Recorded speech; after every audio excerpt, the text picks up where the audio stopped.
Bismillahirrahmanirrahim. Assalamualaikum warahmatullahi wabarakatuh. Innal hamdalillah nahmaduhu wa nasta'inuhu wa nastaghfiruh wa na'udzu billahi min shururi anfusina wa min sayyiati a'malina. May yahdihillahu fala mudilla lahu wa man yudlil fala hadiya lahu.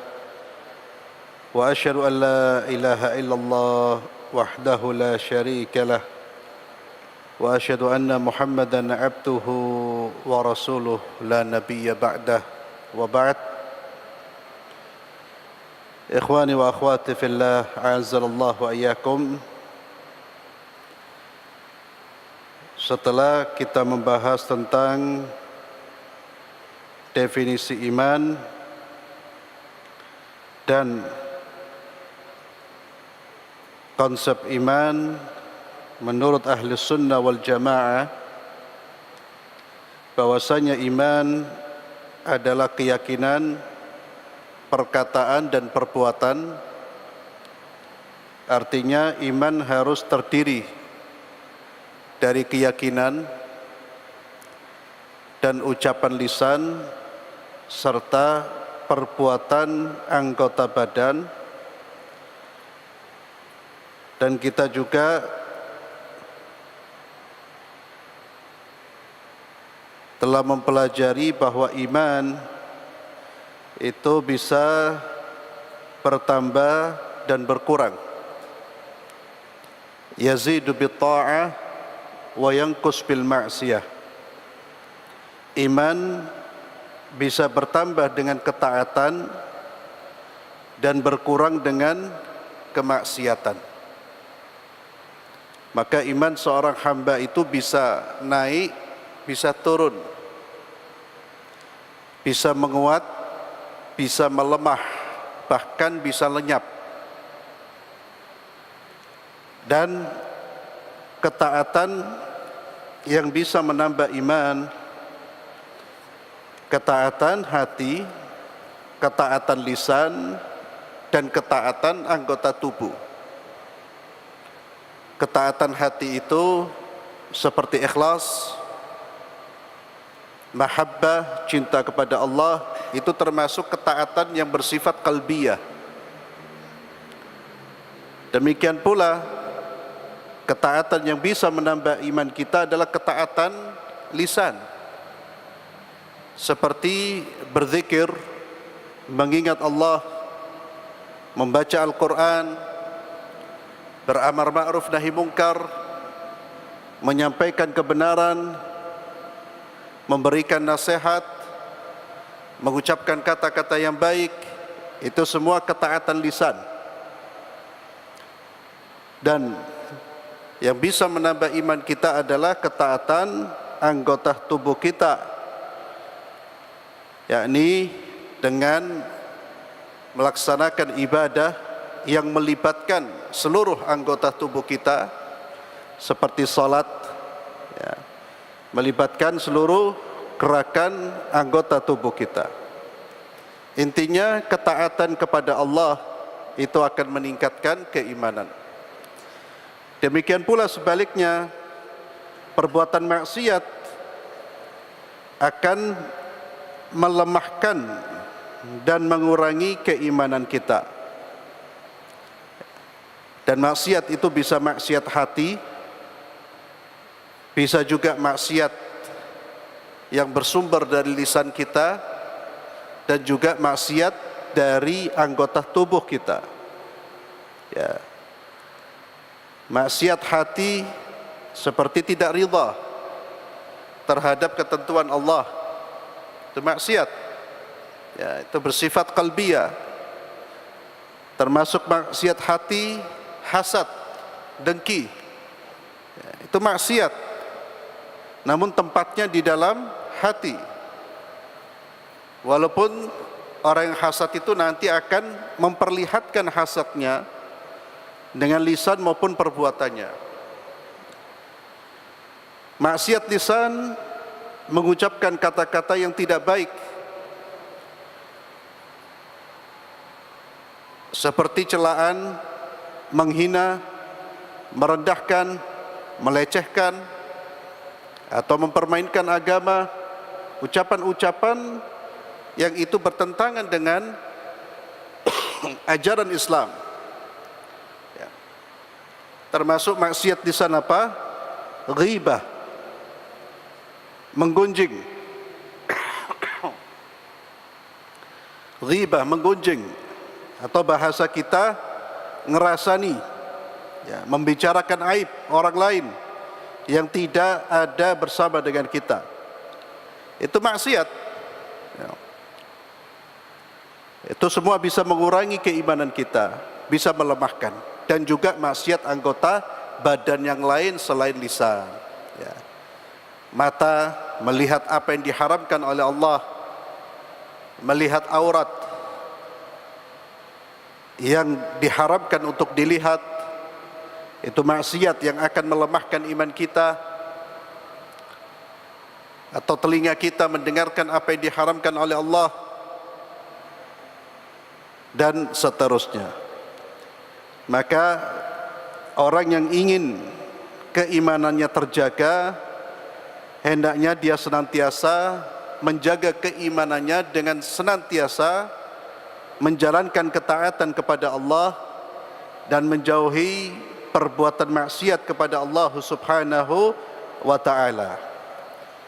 Kemudian ikhwani fillah, ada hal-hal selain tadi yang kita sebutkan yang terkait dengan ketaatan yang bisa ketaatan yang bisa menambah iman. Ada sebab-sebab yang lain yang bisa menambah keimanan kita menambah keimanan, menguatkan keimanan kita. Asbab ziyadatil iman. Apa saja selain ketaatan secara umum, ada hal-hal yang juga bagian dari ketaatan yang punya pengaruh yang kuat dalam menambah keimanan kita. Yang pertama, min ahammi asbabi ziyadatil iman, di antara hal terpenting yang bisa menambah keimanan kita, yang pertama talabul ilmi nafi', menuntut ilmu, belajar ilmu.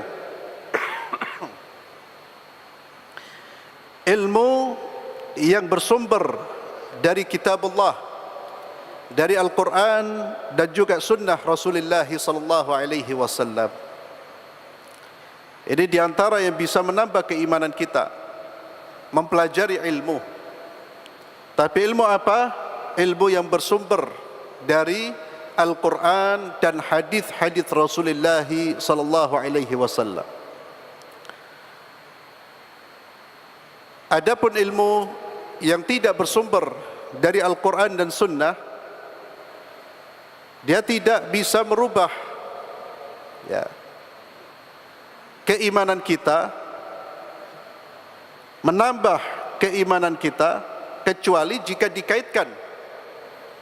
dikaitkan dengan Al-Quran dan hadis-hadis Rasulullah sallallahu alaihi wasallam. Namun ketika seorang mempelajari ilmu Al-Quran, mempelajari isi Al-Quran, mentadabburi pesan-pesan Al-Quran, itu pasti akan menambah keimanannya jika dia belajar dengan niat karena Allah subhanahu wa ta'ala. Demikian pula orang yang mempelajari ilmu yang disampaikan oleh baginda Muhammad sallallahu alaihi wasallam dengan niat karena Allah, dengan niat untuk menjalankan kandungan dari ilmu tersebut, maka apa yang dia cari, apa yang dia baca, apa yang dia pelajari akan menambah keimanannya. Dan tentunya setelah mempelajari ilmu, tentunya kita lanjutkan dengan al-amalu bih, mengamalkan ilmu yang kita pelajari. Ilmu yang dipelajari jika tidak diamalkan, justru bisa mengurangi keimanan kita. Kalau amalan kita justru bertolak belakang dengan apa yang kita pelajari. Maka kita belajar, niatkan, kita belajar, kita menuntut ilmu, kita membaca, kita duduk di majlis taklim, niatkan agar kita bisa mengamalkan agama ini sesuai dengan petunjuk Allah dan sesuai dengan petunjuk baginda Muhammad sallallahu alaihi wasallam. Jadi belajar dengan niat untuk diamalkan. Jangan sekali-kali kita belajar baik dengan membaca atau mendengarkan di majlis ilmu dengan niat selain niat karena Allah. Jangan sampai kita duduk dengan niat untuk mendapatkan pujian, kita duduk dengan niat untuk mendapatkan kedudukan, untuk mendapatkan jabatan, atau untuk membangga-banggakan diri kita. Sekalipun orang yang belajar, dia mendapatkan ilmu, menghafal, memahami, tapi kalau niatnya salah, maka ilmu itu tidak akan menambah imannya. Ilmu itu tidak akan menambah imannya. Maka dengan belajar ilmu yang terambil dari Al-Quran dan Sunnah,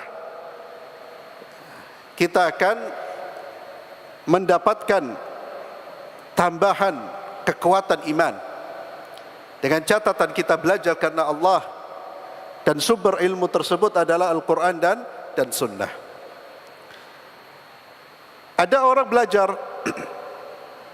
belajar agama, tapi sumbernya bukan Al-Quran dan hadis.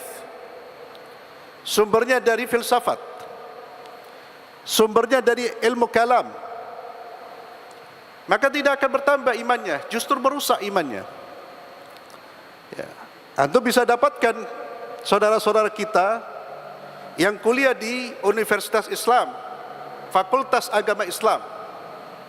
Saya menyaksikan sendiri kuliah di Fakultas Agama Islam, semester akhir tidak sholat.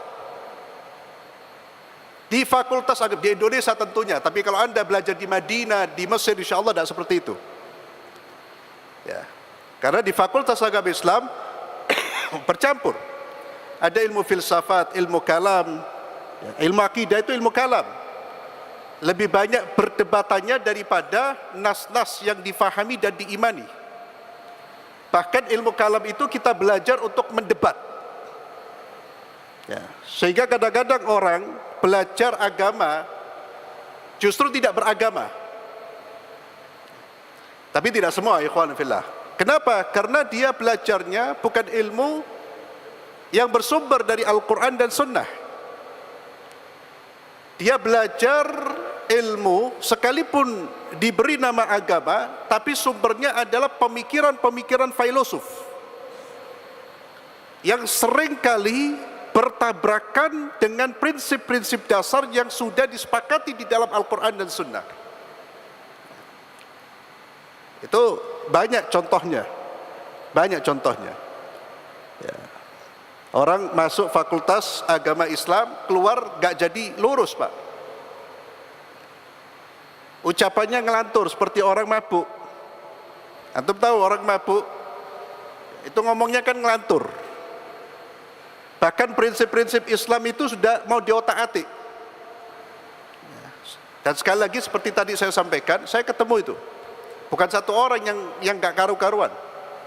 Nanti muncul dosen atau profesor yang mengatakan semua agama sama. Ya. Semua agama sama, itu kan gila itu, Pak. Ya. Itu kan prinsip dasar, inna dina indallah, Islam itu kan dasar, anak TK tahu itu. Tapi belajar bertahun-tahun keluarnya semua agama sama. Kenapa? Karena dia tidak belajar dari Al-Quran dan Sunnah. Kalaupun dia mengkaji Al-Quran dan Sunnah, tetap pendekatannya pendekatan filsafat. Pendekatannya filsafat. Tafsirannya diambil dari mana? Dari orang-orang orientalis. Nafsirkan Al-Quran dari orang orientalis. Dan saya ketemu dengan orang-orang kayak gitu, Pak. Orang-orang yang melecehkan, merendahkan ulama-ulama kaum muslimin dan mengagung-agungkan orang orientalis, Pak, dalam memahami Islam. Itu kalau siapa yang kuliah mungkin tahu itu. Itu ya kasihanlah. Ya.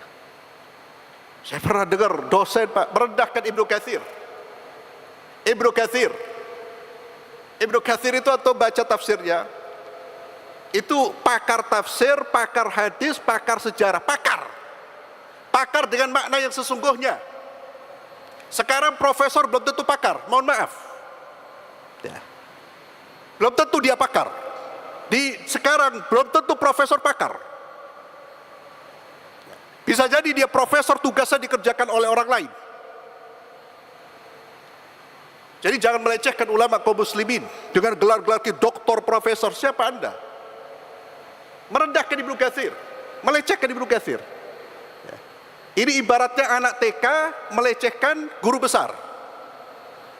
Ya. Anak TK melecehkan guru besar, mengatakan guru besar ini tidak tahu apa-apa.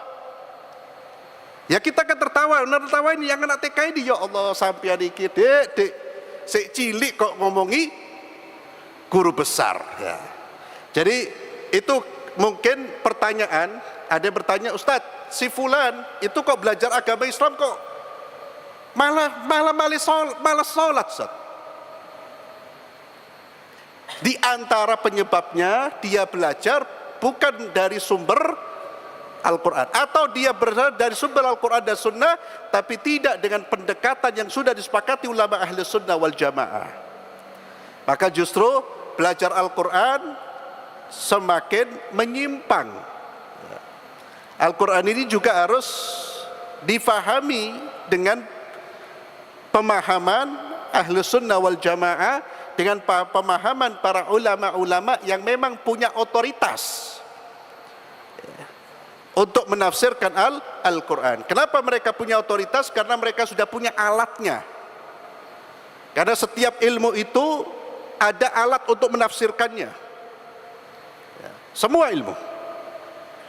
Kembali bahwa ikhwani fillah, kita ingin iman kita kuat, pelajari ilmu agama. Ya, pelajari. Dan tentunya belajar untuk diamalkan. Ya, jangan sampai kita belajar untuk menyombongkan diri. Dan ada ancaman yang keras dari baginda Muhammad sallallahu alaihi wasallam, siapa-siapa yang belajar ilmu syar'i untuk membangga-banggakan dirinya di hadapan para ulama, atau untuk merendahkan orang-orang yang jahil agar dia bisa merendahkan orang, menghina orang, orang seperti ini tidak akan mencium bau syurga. Maka niatkan karena Allah, pelajari ilmu Allah dengan niat karena Allah, niat untuk mendapatkan ridhanya Allah, niat agar kita bisa berislam dengan benar, dan niat agar kita bisa menjalankan ajaran Allah dengan benar, dan niat agar kita bisa menjaga syariat Allah. Karena syariat Allah ini dijaga dengan ilmu. Kita belajar, kita menjaga ilmu tersebut. Karena ilmu kalau tidak dipelajari akan hilang, lenyap. Ya.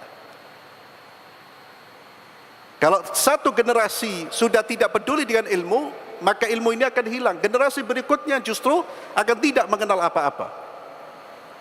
Yang kedua, ikhwani fillah, di antara yang mendatangkan yang menyebabkan kuatnya iman, ma'rifatu asma'illahil husna al-warida fil kitab was sunnah wal hirsu ala fahmi ma'aniha wa ta'abbud biha. Mengenal nama-nama Allah Azza wa Jalla, Asma'ul Husna. Ini salah satu cara kita meningkatkan iman, menguatkan iman kita, dengan mempelajari nama-nama Allah yang terdapat di dalam Al-Quran dan Sunnah. Berupaya dengan sungguh-sungguh untuk memahami maknanya, wa ta'abbud biha, dan beribadah kepada Allah dengan nama-nama tersebut. Ketika dia mengenal Allah, bahwa Allah itu Al-Ilah, Al-Ilah, bahwa artinya Allah itu yang disembah, satu-satu yang disembah, maka dia hanya menundukkan hatinya, ketaatan ibadahnya hanya kepada Allah. Ketika dia mengenal nama Allah Ar-Razzaq, Allah yang memberi rizki, maka dia pun akan mencari rizki sesuai yang diperintahkan oleh Allah. Karena sumber rizki dari Allah, maka dia pun bergantung hatinya kepada Allah dalam meraih rizki. Ketika dia mengenal bahwa Allah Azza wa Jalla Al-Ghafur, Maha Pengampun, maka dia tidak akan pernah berputus asa dari kesalahan yang dia lakukan. Dia tetap berharap ampunan Allah dengan melakukan kebaikan dan bertaubat kepada Allah Subhanahu wa ta'ala. Demikian pula beribadah dengan nama-nama Allah di dalam doa-doanya, di dalam doa-doa kita. Jadikan nama-nama Allah wasilah, perantara tatkala kita berdoa. Maka ketika kita berdoa kepada Allah, kita menyebut nama-nama Allah yang sesuai dengan permintaan kita. Kita minta kepada Allah rahmat, maka panggillah rahmat Allah, panggillah sifat Allah Rahman, nama Allah Rahman. Allahu ya Rahman ya Rahim irhamna. Itu artinya berdoa dengan nama-nama Allah. Ya. Itulah wasilah yang ditetapkan, yang diajarkan di dalam Islam. Wasilah yang benar itu bukan berdoa kepada orang mati. Itu bukan wasilah, itu namanya doa kepada orang mati. Wasilah itu berdoa kepada Allah dengan perantaran nama-nama Allah Azza wa Jalla. Ya Razzaq, Allah yang maha rizki. Ya Razzaq, wahai Tuhan yang pemberi rizki, berikan aku rizki. Ya. Walillahil asma'ul husna fad'uuhu biha. Allah Azza wa Jalla memerintahkan kita, walillah, milik Allah, nama-nama yang terbaik. Al-husna itu puncak kebaikan. Dari semua segi, dari semua sisi, nama Allah yang terbaik. Al-Asma'ul Husna. Kata Allah, hanya Allah yang punya nama-nama yang terbaik. Fad'uuhu biha. Berdoalah, beribadalah dengan nama-nama tersebut. Ya, dan kita sudah bahas tentang nama-nama Allah Subhanahu wa ta'ala pada kajian-kajian sebelumnya, walaupun tidak secara mendetail. Kenalilah Asma'ul Husna. Kemudian yang ketiga, ikhwani fillah, qiraatul Quran wa tadabburuhu. agar iman kita bertambah, bacalah Al-Quran dan tadabburi Al-Quran. Tadabbur, jangan hanya sekedar membaca. Walaupun membaca saja kita sudah mendapatkan pahala, tapi ketika kita ingin mendapatkan pengaruh dari Al-Quran, kita ingin merasakan kekuatan Al-Quran, maka bacalah dengan tadabbur, bacalah dengan penghayatan, dengan perenungan. Ketika kita membaca Al-Quran, jangan sampai niat kita kapan saya menghatamkan. Tapi ketika kita membaca, kita tanyakan kepada diri kita, apa yang bisa saya dapatkan dari Al-Quran? Pesan-pesan apa dari apa yang saya baca ini? Pesan-pesan Allah apa yang perlu, yang harus saya terapkan dari apa yang saya baca? Tadabbur ikhwani fillah, ini juga punya kekuatan yang luar biasa dalam menambah keimanan kita.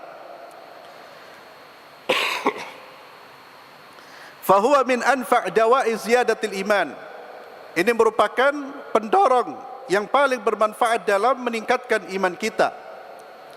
Falladhi yaqra'uhu bitadabburin wa ta'ammul yajid fihi minal ulum wal ma'arif ma yuqawwi bihi imanah.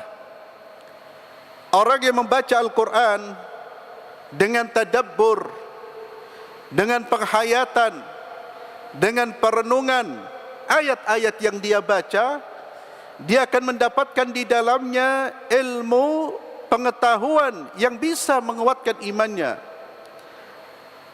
Wa yazidu wa yunammi, menambah dan menumbuh kembangkan. Wala takunu hadhihi ziyada illa ma'a fahmil Qur'an wa tatbiqihi wal 'amal bih. Dan tambahan iman ini tidak akan diperoleh illa ma'a fahmil Quran, kecuali dengan bacaan yang disertai dengan pemahaman.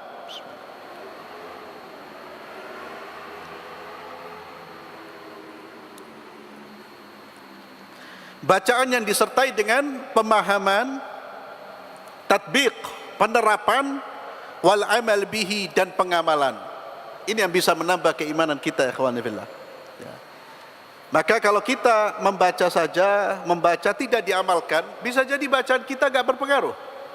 Apalagi niatnya membaca hanya untuk bangga-banggaan atau hanya agar dibilang dia ahli baca Quran. Ini tidak akan memberi pengaruh apa-apa Al-Quran. Saya dapat cerita ada orang penghafal Al-Quran, mungkin pernah saya sampaikan di sini. Penghafal Al-Quran, Pak, menghafal 15 juz dia hafal. Berarti berapa persen dia hafal? 15 juz. 50%. 50%. Tapi berat melaksanakan salat 5 waktu. Berat melaksanakan salat berjamaah 15 juz. Kenapa? Ya karena dia menghafal. Entah itu karena tuntutan orang tua, atau dia menghafal karena ingin mendapatkan pujian, atau dia menghafal agar dia bisa diangkat menjadi imam tetap. Dia menghafal agar dia mendapatkan gelar ini dan itu, sehingga hafalannya tidak memberi pengaruh apa-apa. Orang kalau sudah niatnya salah, dia tidak akan tadabbur. Ya. Saya pernah membaca, ya, ada salah seorang, ini perhatikan ikhwan fillah, Al-Quran itu walaupun orang membaca hafal sedikit surat, tapi kalau dia bacanya dengan keikhlasan dan tadabbur, Pak, itu bisa mendorong dirinya melakukan ketaatan melebihi orang yang menghafal Al-Quran tanpa tadabbur. Syekh Abdul Razak hafizahullah ta'ala pernah bercerita tentang seseorang yang bertanya, bagaimana hukum salat? Ya, jadi orang ini bertanya, dia salat malam. Dia salat malam itu dia hanya membaca, kalau saya tidak salah, seingat saya, dia hanya membaca satu surat yang dia hafal. Satu surat, Pak, selain Al-Fatihah. Jadi Al-Fatihah dan Al-Ikhlas. Ya mungkin orang awam, dia baca, apa hukumnya saya hanya baca satu surat ini dan saya ulang-ulang terus. Terus semalam itu saya ulang-ulang surat ini. Hukumnya gimana, Syekh? Maka kata Syekh hafizahullah taala, beliau mengatakan, lihatlah orang ini. Lihatlah orang ini. Satu surat Qul Huwallahu Al-Ikhlas, kalau saya tidak salah, Al-Ikhlas, membuat dia bangun di malam hari, salat dan mengulang-ulang. Lantas di manakah sekarang penghafal-penghafal Quran? Di mana mereka di malam hari? Di mana mereka? Ya. Banyak penghafal Quran tidur di malam hari, Pak. Banyak penghafal Quran melalaikan Al-Quran yang dihafalkan. Artinya justru Syekh memberi motivasi kepada orang itu sah dan bagus. Ya. Dia hanya menghafal beberapa surat, tapi karena dengan keikhlasan, Pak, Quran itu membuat dia bergairah untuk beribadah kepada Allah. Dia tadabburi satu surat, dia tadabburi.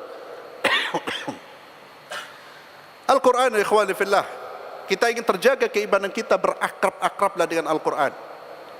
Dekatkan diri kita dengan Al-Quran. Dan saya ingatkan untuk diri saya pribadi dan kepada antum sekalian, di era masuknya atau hadirnya berbagai macam berita-berita di media sosial kita, terkadang membuat orang melalaikan Al-Quran. Terkadang membuat orang tersibukkan dengan membaca berita-berita tersebut. Yang berita itu ma yanfa', tidak ada manfaatnya. Apalagi di musim politik ini. Ya akhi, kalau antum punya gadget, Pak, manfaatkan untuk hal yang penting, kepentingan dunia akhirat kita, Pak. Baca berita silakan. Silakan baca berita. Orang Islam juga harus ngerti. Tapi cukup mengambil waktu yang sebentar, Pak. Perbanyak membaca Al-Quran. Jangan masuk di grup WhatsApp yang isinya berita-berita politik tok, tidak memberi manfaat. Baca sekedarnya, sekedarnya, Pak.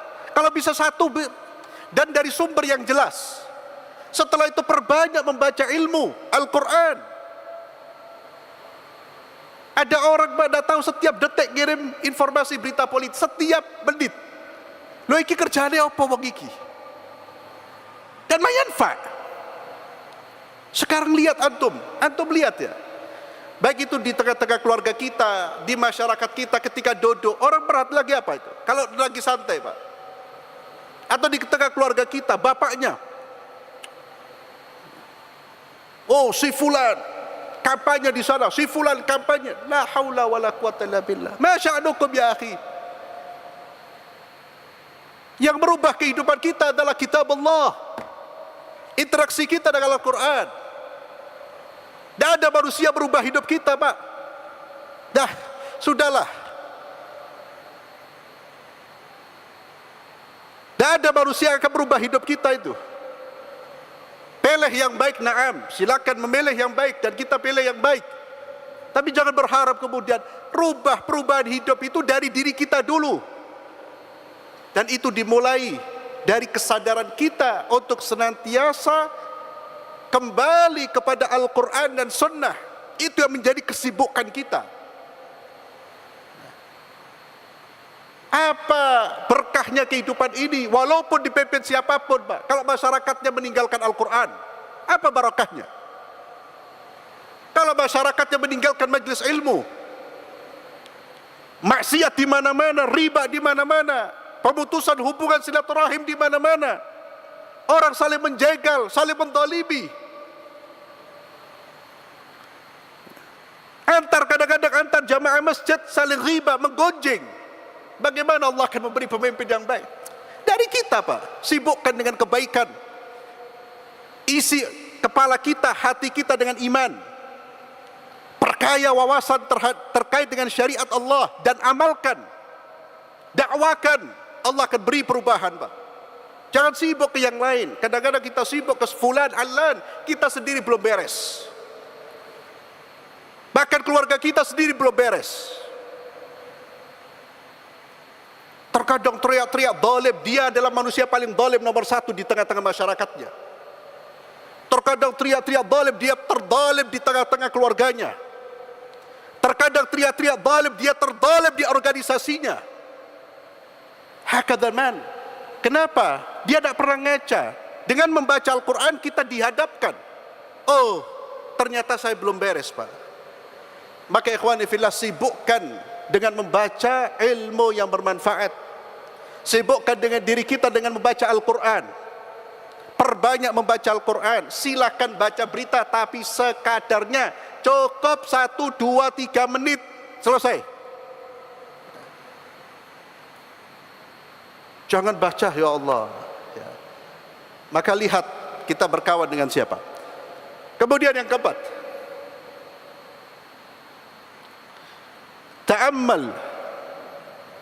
ta'ammulu siratir Rasul Amin sallallahu alaihi wasallam wa ma'rifatu ma huwa alaihi min al-akhlaqil 'aliyah wal awsafil kamilah wal khisalil karimah wasyama'il hamidah. Di antara yang bisa menguatkan iman kita adalah memperhatikan, mempelajari sejarah kehidupan Rasul Al-Amin yang terpercaya, yaitu Muhammad sallallahu alaihi wasallam. Pelajari hidup beliau, perhatikan hidup beliau, kenalilah beliau dan kehidupan beliau, mengetahui akhlak yang beliau ajarkan, mengetahui akhlak perilaku beliau sallallahu alaihi wasallam, mengenal sifat-sifat beliau. Siapa yang mempelajari dan memperhatikan sejarah dan sifat baginda Muhammad sallallahu alaihi wasallam, maka dia telah mengambil banyak kebaikan. Wazdada hubbuhu wa yaqinu lin nabi sallallahu alaihi wasallam. Siapa yang mempelajari sejarah Nabi, gemar membaca kehidupan Rasulullah dari semua sisinya, akhlaknya, perilakunya, ajarannya, maka akan bertambah keimanannya, akan bertambah rasa cintanya kepada Rasulullah, akan bertambah keyakinannya kepada Rasulullah SAW, yang mana kecintaan ini akan mendorong dia untuk menjalankan ajaran Rasulullah dan mengamalkan sunnah Rasulullah SAW, dan dengan itu imannya akan bertambah. Wallahu a'lam bisawab. Ini 4 hal yang bisa menambah keimanan kita. Yang pertama tadi apa? Yang pertama, mengamalkan ilmu. Sebelum mengamalkan, belajar dulu. Ya, talabul ilmi, belajar ilmu syar'i minal kitab was sunnah dan mengamalkan. Yang kedua, ya, jadi pengajian ini harus ada sesuatu yang kita bawa pulang, Pak. Apa yang kedua? Yang kedua, yang tadi saya singgung, jangan terlalu banyak baca berita-berita itu. Membaca Al-Quran, mentadabburi Al-Quran juga untuk diamalkan. Ya, yang ketiga, itu kedua. Yang kedua tadi mengenal nama-nama Allah. Yang ketiga membaca Al-Quran. Yang keempat mempelajari kehidupan Rasulullah Muhammad sallallahu alaihi wasallam. Ya, kehidupan dari semua sisinya. Ya, akhlaknya, perjalanan dakwanya, peperangannya dan seterusnya. Wallahu alam bisawab. Kita akhiri dengan doa kafaratul majlis. Subhanakallahumma wa bihamdik, asyhadu an la ilaha illa anta astaghfiruka wa atubu ilaik. Assalamualaikum warahmatullahi wabarakatuh.